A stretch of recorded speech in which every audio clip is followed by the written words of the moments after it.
Mode des camps, on commence avec les randos. Cette fois, on se lance à l'assaut de l'une des principales sources d'inspiration d'un peintre, Paul Cézanne, la montagne Sainte-Victoire à quelques kilomètres d'Aix-en-Provence. Eh oui, François, le peintre qui évoquait avec tant d'amour les couleurs chantantes et changeantes de cette montagne qui l'a tant inspiré.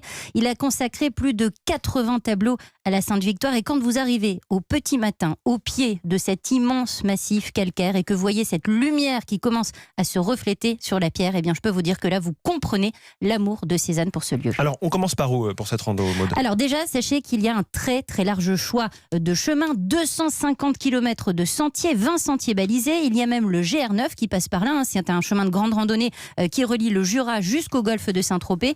Il y a assez peu de végétation sur la Sainte-Victoire, c'est assez rocailleux, donc on prend de bonnes chaussures. Ça grimpe aussi, 600 mètres de dénivelé, mais ça vaut l'effort, puisque une fois au sommet, eh bien, il y a ces vues. Au sud, c'est Marseille, c'est la Méditerranée, et puis au nord, les Alpilles.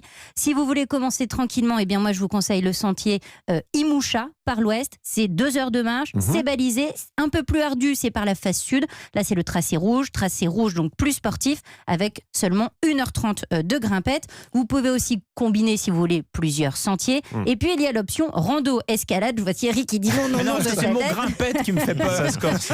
Alors, rando-escalade, tout est dans le nom. Là, c'est là par la face sud du massif. Des sentiers qui sont également balisés, mais évidemment, il faut être équipé. Et puis, il y a aussi tous ces sentiers un peu plus confidentiels. Il faut être un peu initié, notamment celui des cantilènes cachés dans les replis des ravines.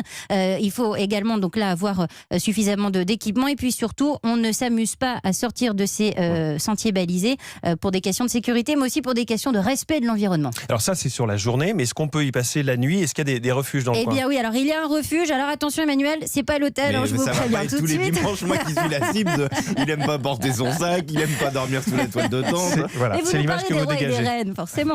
Alors, on peut être proche des gens quand même. Ok, on va partir en randonnée ensemble alors. Donc c'est un refuge qui est non gardé. Ça veut dire quoi ? Ça veut dire qu'on vient avec son eau, on vient avec sa nourriture. Il est sur le même site que un magnifique prieuré du XVIIe siècle, qui est donc en haut de la Sainte-Victoire, à visiter absolument. Le refuge est d'ailleurs dans un ancien bâtiment de vie des moines. Et puis s'il y a un petit peu de monde à la Sainte-Victoire, c'est 1 million de randonneurs par an. Sachez que ça vaut vraiment le détour. Il faut choisir sa saison. Merci beaucoup, Maud.